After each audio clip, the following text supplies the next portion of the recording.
The flames roared around us, an inferno of unimaginable fury as we fought desperately to extinguish the fire that had consumed what we believed to be a preschool. I was a firefighter, and I had faced countless blazes. But this one was different. It was as if the very flames themselves were malevolent, dancing with an eerie crimson light. The smoke was thick and suffocating, so dense that it felt like a living entity, pressing down on us as if trying to snuff out our existence. My fellow firefighters and I worked together, our faces obscured by smoke and ash, our voices muffled by the deafening roar of the blaze. Inside the preschool, the heat was unbearable, and the darkness was impenetrable. We couldn't see anything, not even the outlines of the rooms or the hallways. We relied on our training and instincts, moving forward blindly to search for any signs of life. But the inferno seemed to have consumed everything in its path. The walls groaned, and the floors beneath us felt unstable, as if they might collapse at any moment. Panic gnawed at the edges of my mind as I realized that we were in grave danger. We pressed on, determined to save any potential survivors. But as we fought our way through the flames, something didn't feel right. The building was filled with strange symbols and grotesque paintings that seemed to ritter in the flickering firelight. It sent shivers down my spine, but I attributed it to the disorienting chaos of the situation. Then, as we entered what should have been a classroom, I stumbled over something that made my heart skip a beat. It was a small, ornate altar, adorned with candles and strange symbols etched into the floor. This was no ordinary preschool. It felt like we had entered a place of darkness, a realm where the ordinary rules of reality no longer applied. But there was no time to dwell on it. We had a fire to extinguish, and we couldn't afford to let our fear distract us. As we continued our battle, we heard strange whispers in the midst of the roaring flames, a haunting chorus of voices that seemed to emanate from all directions. "Fire cleanses," the voices murmured, their words chilling me to the bone. "Fire purifies." We pressed on, determined to reach the source of the voices, but the flames fought us every step of the way. It was as if they were alive, a malevolent force that sought to consume us. The temperature continued to rise, and the air grew thick with smoke. Suddenly, a section of the ceiling collapsed, narrowly missing one of my fellow firefighters. Panic surged through us as we realized just how dire our situation had become. We needed to get out, and fast. With the fire raging around us, we fought our way back toward the entrance, our gear heavy and our strength waning. It was a battle for survival, a fight against an adversary that seemed to be of unnatural origin. As we finally burst out of the burning building, gasping for fresh air, the sound of sirens filled the air. More fire crews had arrived to assist us. It was a welcome sight, but the eerie feeling of unease still hung in the pit of my stomach. We fought the blaze with renewed determination, and after what felt like an eternity, we finally managed to bring it under control. The flames retreated, leaving behind a smouldering ruin. The battle was over, but the mystery remained. As we surveyed the damage, we realized that something was terribly wrong. The symbols, the altar, the strange whispers. It was all too much to ignore. This was no ordinary fire. It felt like we had stumbled upon a sinister secret hidden beneath the facade of a preschool. The authorities arrived to investigate, but there was no one to question. The people who had called in the fire were nowhere to be found. It was as if they had vanished into thin air, leaving behind only traces of their malevolent presence. To this day, the memory of that night haunts me, a chilling reminder that there are forces in this world beyond our understanding, forces that can manifest in the most unexpected and terrifying ways. The preschool fire, or whatever it truly was, remains an enigma, a dark puzzle that may never be solved.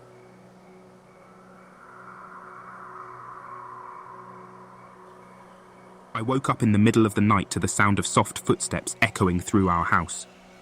At first, I thought it was just a dream, but as I rubbed my eyes and listened closely, the creeping fear settled in my stomach. I shared a bedroom with my little sister, Emma, who was only 6. She was still asleep, blissfully unaware of the strange presence in our home. I carefully slipped out of bed and tiptoed to our bedroom door, peering into the dimly lit hallway. The house was silent, but the soft creaking of the floorboards persisted. It was coming from downstairs. My heart pounded in my chest as I crept down the hallway, clutching my stuffed rabbit tightly.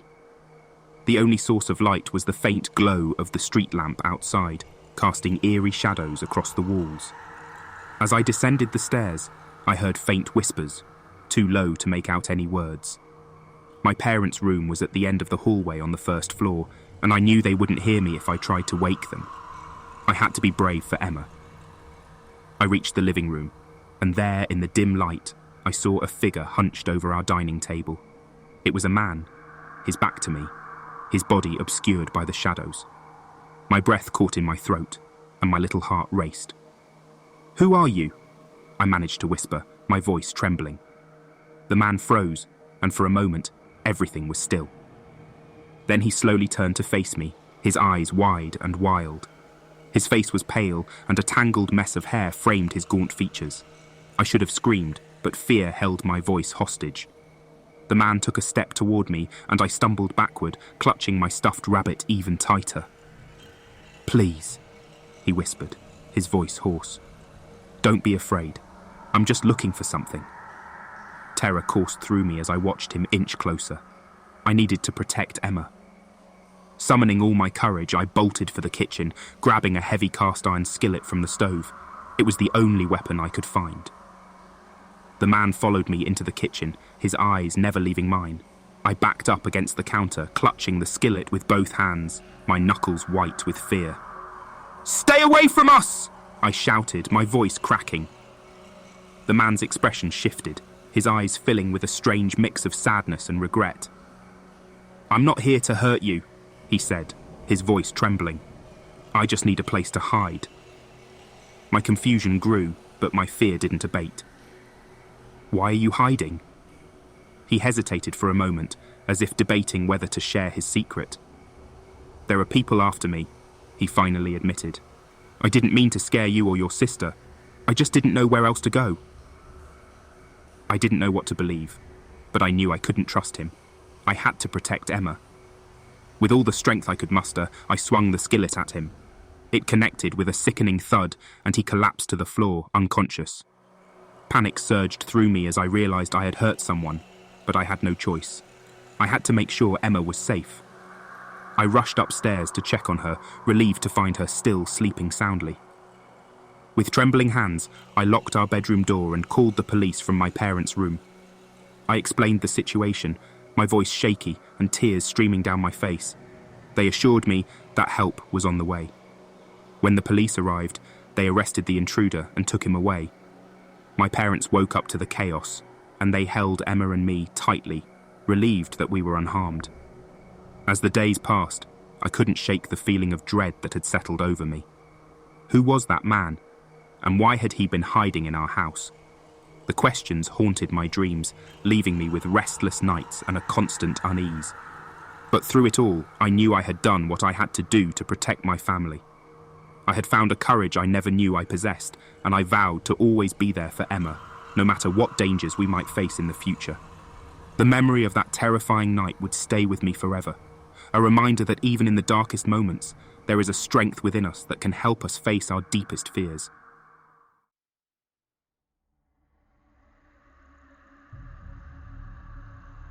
Delivering pizzas had always been a mundane job.